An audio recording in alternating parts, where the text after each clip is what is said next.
All right, fellas, we are live. Ryan, Jeff, Okay. what's going on, fellas? What's happening? How are you? Doing okay. How's everybody doing? I'm good. I can't Good. complain. How about you? Good. Yep. We're doing all right. It's been a long We're doing winter. all right. Winter isn't over here in Ohio. We're doing okay though. I don't feel like it's over here either. It's in Oklahoma, I don't think we're not sure if it wants to be 20 or if it wants to be 60. But it changed its mind about every other day. Sure. It was 60 today. Yeah. That's nice because I think it was like 12 here. So Yeah, it's okay. that's so guys, a bummer. yeah. So guys, I would say let's catch up. But I always talk to you guys. But one thing I wanted to share with all of our viewers is that, we've been, I'd say, doing business with you, been friends for a very long time. I know, Ryan, you've done a lot of work in the past with TrickFlow, one of our companies. Jeff, I know, I don't know how many years ago when I tried some crazy stunt fastest streetcar deal at Summit Motorsports Park back in the day. But, we've had relationships that go back a long time with both of you. And, one of the things I wanted to talk to you guys was, we see each other every now and then when we do these videos, but we talk to each other all the time. Why? Because you guys order parts from us. So, I'll call Jeff the 9 to 5 guy. Ryan, I think you quit working like 2 a.m. or something, but just depends. He's 5 to 2. 5 to 2, second shift. I wish that was the case. 5 to 2 would be a pretty good gig. He burns the midnight oil. That's a lot that people don't know about Ryan. He's a hard worker and he makes it happen. He works 24/7. Sure. Well, you know what? All of us at Summit that takes his orders as well as your orders, Jeff. We get that, and we always like, well, you know what, Ryan, it's midnight, buddy. There's a cutoff somewhere, but we appreciate obviously you guys, buying from us, and the relationship has been going on for many, many years, and it's good business for both of us, and it's been a good relationship and our friendships as well with you two. Sure. So, I always try to tell you guys, give us feedback on how we're doing, how we're servicing you, and the parts that we get for you. And you guys give us a lot of feedback. You really do. So it's a give and take. And, Jim, that goes both ways. We couldn't do, and I know I can speak for Ryan, we couldn't do what we do without you guys. I mean, your service is amazing. The customer service, getting the parts on time or getting them next day or to the racetrack, that's all part of what Ryan and I do. And you guys make that happen for us. So, sure. Yeah, a big thing for me, I'm kind of like Jeff, is just the availability of being able to get stuff. There's so many places that are, you guys, as giant as you are, you guys buy everything and you stock everything. And that's why it's so appealing to get parts from you guys, because heck, even sometimes the vendors themselves that produce their product, they may not have it, but then you guys might have it. Sure. So it's really handy to be able to order from you guys. And as y'all know, I talked to Chuck, I've talked to you, I talked to John, all you guys at Summit, and it's like, it seems like every part I order, I'm in a hurry for. And there's not a lot of people that can handle that, but you guys can handle that. So sure. I get a lot of overnight packages to my shop, but you know what? With the shipping rates that you guys have, because you guys ship so much stuff out, it's not really that bad. Right. Yeah, one of the things. Sure. One of the things I wanted to cover too that maybe a lot of customers and viewers are not familiar with is, I know when you guys were traveling, all over for No Prep Kings, we were shipping tires ahead of you to the racetracks, parts ahead of you to racetracks. Racetracks were receiving these. We have the ability to do that basically anywhere in the world. And as long as you could forecast what you need, we can get these things for you. And how many sets of tires did I ship to you guys across the U.S.? Oh my gosh. All of them. Seems like we needed a set of tires at every racetrack, Right. And not just tires, other parts that you guys needed. But, that's a neat deal. You call. We try to get it out with all of our warehouses stretched all across the United States. And it was just a neat deal. I love working with you guys and doing that, getting that tuned in the machine to help you guys out. It's pretty darn neat. And we cringe sometimes, Jim, because, nobody tests as much as Ryan and I, and we go through more tires than everybody in No Prep Kings. And, we're always like, man, do you think we can get them tomorrow? And I know tires are a big thing to ship, and you guys always make it happen for us. Sure. Well, I think one of the big things too is again, like, we have a lot of really great relationships with a lot of vendors throughout the nation, and the good thing about you guys is that even if like I said, even if they don't have it, a lot of times you guys do. But basically, what that tells me is, like, I don't ever really worry about parts. So I know I'm always shipping, like you just said, like goofy stuff to the racetrack that you need, down to consumables like hand cleaner and rag, all that type of stuff. We get all that stuff from you guys, and I don't even know if people really realize that you guys sell all that stuff. But the cool thing is I mean, all race, every race team needs that type of stuff, and it's good to know that if you're out and you got a race the next weekend, I can call you guys on a Monday, and it's at my next racetrack when I need to get there, whether it is tires or consumables or parts for the car or whatever the case is. Ryan, you bring up a really good point. And one thing I wanted to cover too, you have the race cars in the trailer, but you're towing it with a medium to heavy duty truck. Yeah. Jeff and Ryan, I know you guys have got some consumables for your toters, your semis, or whatever you use here. And we do stock some of that. We do carry some of that. So it's just not car parts. And I know, Jeff, you've ordered parts for your wife's Cadillac and anything of that nature. So, we service you guys in any way that we can. And I just think it's really cool that, and the viewers, lets viewers know that you guys pretty much work on everything from the front bumper of the toter to the rear bumper of the trailer. Speaking of trailer stuff, I know each of you have got trailer accessories from us. So absolutely, it's a neat deal. The cool thing about Summit is, if there's, I know I'm starting to sound like a Summit commercial, but the cool thing about you guys is that if you're in the area and you can drive by Summit or whatever the case is, that's another thing. If you go to the store, you guys have everything. So everything from in the store, you carry trailer parts, you carry consumables. So, like, you could go to AutoZone or one of those places and get that type of stuff, or you can go to Summit and get that type of stuff too. And I think that's a lot of stuff that people don't know is, I mean, you can treat it like any other normal auto parts store. If it's for a car, you guys almost have it. Right. I don't know if it was Jeff. Go ahead, Jeff. I'm sorry. I was going to say, and it's way cooler walking around Summit Racing than it is a normal auto parts store, because there's so much jewelry there. There's stuff there you just dream about, Right. Yeah, the problem is, though, is you go in for a box of rags or something like that, and you come out with a order, Way too much. On our end, that's the only bad thing, Sure. Well, we're doing our job, right? Yeah, you are doing that for sure. I could have working there. I wouldn't have a paycheck every week. Oh my gosh. The funny part, I don't remember who it was, but I can't remember what event I was at. But one of you guys had one of those, gifts and collectibles chairs, the racing chair table. We had customers calling like, hey, I need that table that I seen at Jeff or Ryan's pit, and it's things of that nature. So, it's cool to see, customers relating that way out there and then calling us back in for that stuff. So it is really neat.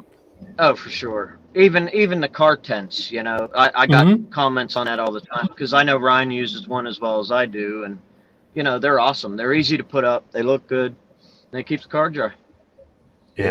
Yeah, for sure. So what's new? I know there's a lot going on. We're all waiting, for the season to start. I know the cars are ready. Everybody's ready. I don't know who wants to go first. I'll go first if you don't mind. We got a lot of exciting stuff. We just shot the first episode of the F&A show here at Thunder Valley, and I got to drive my car today, which was cool because it's been sitting all winter. But let me tell you, it was a great episode, and man, I'll tell you what, I think the fans are going to really enjoy it. So, a new show coming. It's a build show. Jeffrey and I spearhead the builds, and I think fans are really going to enjoy it. Jim, you know what we're building because you're always sending stuff to us. So, right. It's kind of exciting. So. I'm not saying anything, Jeff. I promise. Yep. I'll let Ryan talk about the racing because I know I'm ready to go. Thanks, Jeff. You bet. Ryan, what do you got, buddy? Oh, I'm not ready at all. So we're trying. I'm 2 or 3 weeks out with the Fireball car. We redid a bunch on it. For all you guys that have subscribed to my YouTube channel, you guys have kind of seen, but we tore the car apart and we're making some pretty major changes to it for the better, in my opinion, and to make the car a lot lighter. And that being said, I'm behind, man. I know we're supposed to start filming in March again, and I will be lucky to be ready March 1st, but that's probably not tested or anything. So if everything goes okay, March 1st, I'll be hitting the racetrack somewhere. And then hopefully if that goes smooth by, very beginning, maybe second week of March, I'll be ready to race. And we've got a lot of stuff scheduled for filming, in the Street Outlaw franchise. Crazy stuff. Spin-offs and stuff like that. So I'm itching, man. I'm ready to get back to the track and just get back to doing what we do. I miss, honestly, I miss racing No Prep Kings. We haven't got to do that all last year with COVID. Of course, we're all, living the issue, living with the issues of COVID, and it is what it is. But one of those, we didn't get to race one of the races that we love to do. So hopefully, with things kind of coming back around, hopefully COVID settling down a little bit, some different precautions, we'll be able to jump back in the forefront of being able to run that series. Very good. Thank you. So what do you think coming into No Prep, or let's just say outlaw cars in general, what's the changes coming? What do you see the next newest thing coming? Is it wedge with the turbo? Is it Hemi with the Procharger? Is it 7-8 stages of nitrous? I know everybody's been making large gains, and it seems like cars are getting faster and faster and faster.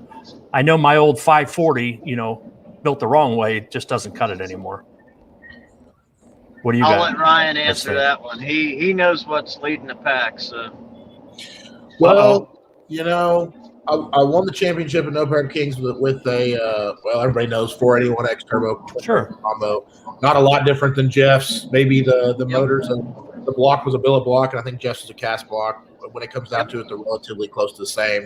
Which I think, Jim, is really close to what you've got. Yes. Kind of for cars you yes. And if I remember, Jeff or Ryan, I don't mean to cut you off. Okay. Is there a weight break between a billet block and a cast block in the rules of any way? There was, yes. Okay. I don't know. I can't remember what that is. I'm bad about just paying attention to what combo I don't know if there still is. Yeah. Gotcha. I just wondered. I noticed I look at a lot of the rules, you know what I mean, and I see that there are some weight breaks from cast to billet. But either way, go ahead, Ryan. So that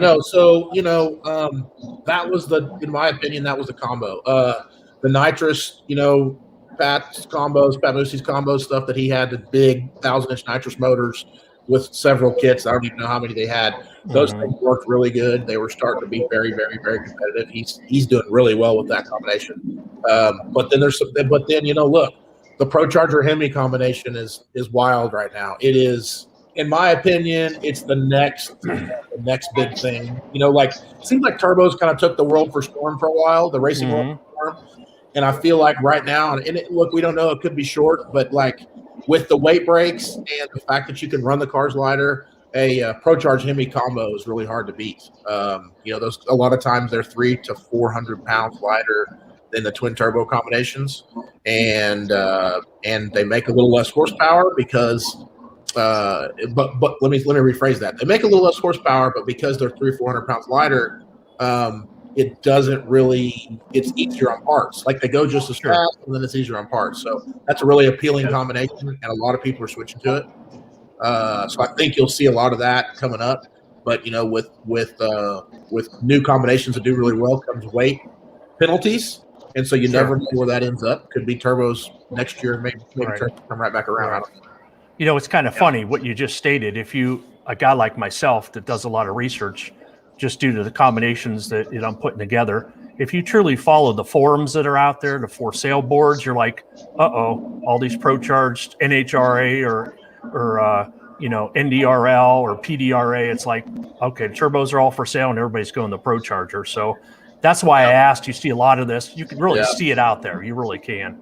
And it's kind of monkey see, monkey do. Okay. Sure. I've just noticed it. It is what it is. There's a lot of guys that just start switching because, hey, this dude next to him switching and he knows what's going on. So I'm going to do the same thing. You still got to know what you're doing. You still got to get a handle on the combination. Everybody thinks that a Hemi's a Hemi's a Hemi. It's really not. There's different variations of what works good with those combinations, Procharger combinations, and what doesn't. Mm-hmm. So you're going to see a lot of people changing just because their buddy did it, and then there's some people that feel like they might be able to figure out that it's easier on parts. And every time I've made any changes, I've always gone, I don't know if this is going to work or not, but it has really good potential, and so I'm going to put my all in it for this year. And that's kind of what I do. With, what I do with if I change a combination, I'm gonna push it for a year, and we'll see what it does. Sure. You know what? I'm sure. Go ahead, Jeff. I'm sorry. Yeah, go ahead. No, you're fine. So you know what? I should say I'm a victim of that because I have a Procharger sitting and I have 2 turbochargers sitting. So, guilty as charged, but you're right. When you start building something, with some discretionary income, it takes a while. You do bounce around, but Sure. That's good advice. You stick to it and you see it through, and then you learn from what you got on the combination. Yeah. Hey, a lot of times if you just make yourself, you go, hey, look, even if I'm not successful the first couple of races, I'm going to do what I got to do to try to become successful at this. What you got to change, compression ratio, camshaft, anything. And you always get better. You may not go to the very top, but you always get better, Sure. And like I said about Ryan, there's nobody that tests as much as he does, and he puts in the work to figure it out. Everybody sees him switching, so they all start switching. Right. Half of those people won't run near as good as Ryan because Ryan puts in the time. He did his due diligence, and Sure. His racing is a perfect example of that. The funny part, I'll share some advice that this fella gave me probably, 25 years ago. And I just got my first supercharger and, a blown alcohol deal. And I asked, the local guru, I said, what do I need to do? And he's like, you need to buy spark plugs. I'm like, well, I got 2 sets. He goes, no, you need like 100, son, before you learn what you're doing. But, that means stick to it and burn up some plugs and figure out what you need to do. Yeah. Yep. So, you're exactly right. Hey, I got a real quick question here on the chat. Gentleman asks, is there any gains or losses with a 2 or 3 speed trans setup? So I don't know who wants to answer that. Go ahead, Ryan. You want me to get it? Yeah, go ahead. Well, there's a lot of variances of weight, like it depends on what your car weighs, what you're trying to do, what size tire. A lot of the small tire guys, will do a 2-speed power glide setup to try to get some of the ratio out of the transmission, to try to make it hit softer and more power friendlier on a smaller tire. But a lot of guys in no prep and big tire will want that ratio to try to get the thing going, because sometimes if you've got a motor that's underpowered, you can kind of trick it. You can be competitive with a lot of ratio. So then guys will throw 3-speed in, start getting tricky with ratios, and really try to be competitive to get the car to the 330 faster. Maybe not have as much horsepower as the next guy. So it's a loaded question. If you've got plenty of horsepower and you're on a small tire, my advice is do a 2-speed. If you got a big tire deal and you run a 34-inch tall tire or a 33-inch tall tire and you're looking for everything you can get, do a 3-speed, figure out how to make it work. I mean, let's be honest, and I know both of you have cars that you're monitoring and recording, and your data is endless. But in all actuality, what's the advantage is you need to figure out what works for your car. You got to monitor wheel speed. You got to monitor, converter or clutch slippage, and you really got to look at the data and make good educated changes. Yeah. Just throwing a 2-speed into a 3-speed, and hey, I'm guilty. That's the reason why I'm saying it is, you throw parts around, but really not knowing where it's changing on the track. You could change a part and it was an advantage, but it could have been on a slippery track. So data doesn't lie. That's right. Yep. And knowing what to do with that data. Sure. You got to know what you're looking at. And if you know what you're looking at, you're going to be fine. Yeah. And I know that, what is there now? Up to 60 channels and race pack, and I don't know what Fuel Tech offers. It's pretty incredible. Yeah. The Fuel Tech's amazing. Yeah. Fuel Tech just came out with another, and I don't want to butcher the amount, but I think it's another 32 channels. Like you can take whatever the race pack comes with, which is 32 or 64. I can't remember. And they got a secondary device that you can hook to that to give you another 32 channels of data. That's crazy. Data. So sure. But that's what it's all about. That's how you get better is data. Right. The more things you can measure, the more you can measure wheel speed to figure out if it's slow or fast. And there's so many math channels you can come with after that to calculate. It's crazy. I mean, it's the racing industry has come a long ways, but they come a long ways because of what data you can actually record now. That's Oh, right. absolutely. Yeah, I mean, you think about way back when when that all started, in the DOS setups, and even talking about fuel injection. The first fuel injection units with DOS, and now you have self-learn and wideband, O2s and things of that nature. It is really amazing how fast you can get that information. It really is. So what are the predictions, guys? What do you think, other than what Sonny or somebody just released 1,000 cubic inch nitrous engine or something crazy like that? Who would ever thought we'd have seen 1,000 cubic inches? That's crazy to me. But after seeing what the Procharger cars are doing with the Hemis, I would say they're going to need more cubic inch. So but 1,000. But I don't care who you are, whether you're a turbo guy or nitrous guy or blower guy or whatever. To be able to make 1,000 cubic inches is crazy. It's just I never thought we'd see that. Sure. I can't remember. I may have seen an 822 all apart, and I was just, you could have stuck a coffee can down in the cylinders. It was really incredible when you see I'll tell you faster or slower, but if you're sitting next to one of those motors in the burnout box and you just hear them idle before they pull to the beams, they sound there. It is the coolest sounding engine of any motor. Period. I know one of Pat's motors. They really are. Yeah, like Lizzie would pull up in the burnout box or Kai, for that matter. Those big motors, 900 plus cubic inches. They're the best sounding engines of any motor out there. Better than any turbo car. Look, I'm a turbo guy. I've been a turbo guy forever. But let's be realistic. If you're a motorhead, you like engines. Turbo cars don't sound that cool. They sound cool on the two-stroke. They sound cool on the chip, but they don't sound that cool when they're sitting there idling. But those big motors, you can it's like having a hairdryer next to you when each pipe hits, Sure. So where do you see everything going? And I let's just generalize when I say everything. I'm not going to necessarily say no prep or street outlaws, but I mean, you guys have been around a long time. And I remember when we had fastest street car and an 860 car with some of these Steve Carrier and Rick Dyer and Jeff Lutz and all these other guys and Ryan, and now we're in 580 Pro Mods. I mean, where does it stop? It's just going to keep getting faster. I mean, look, I don't. I mean, you see the small tire stuff. I don't even compare that to the big tire stuff. But you look at the big tire stuff like Stevie Fast and Pro Mod and NHRA and Ricky Smith and those guys. They are flying, and the PDRA, they are flying. It's crazy. And then you look at small tire and you go, oh my word, you don't think a car could go that fast, and they just keep on getting faster and faster. So obviously, that was I led you into a question. I know both of you have put small tires on your cars. Yep. Ryan, I think you ran that for many years. Is that correct? Yeah, before I did the big tire street outlaw stuff and no prep kings and street stuff, I ran a bunch of small tire stuff. I had a Mustang that I raced in X275. True 10, I think they called it True 10.5 back in the day. Yep, that's right. And then we moved to X275, stepped up to that, and then we stopped. We parked that car for a while. Then that's when I picked up the Camaro. And we started racing a big tire. I think forever I thought I would be a small tire guy forever because I always thought it was so cool how much power you could put down on a small tire. But I'll tell you, racing on big tires pretty quickly changed my mind. And I love the small tire. I still like the ideas. I love watching it. And one day I'll probably race small tire again in some way, shape, or form. And I've had the Fireball on small tires for a couple of years we've done, but and it was fast. Small tire and radial stuff is out of control how fast you can go. The tire is so good right now; it is out of control. The track prep's so good.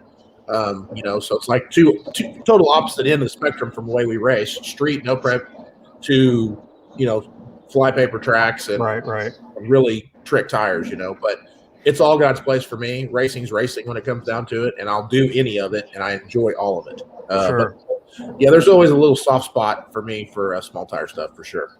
Is it as scary as it looks? Because I know when I see these guys, I'm like, oh my, I don't know.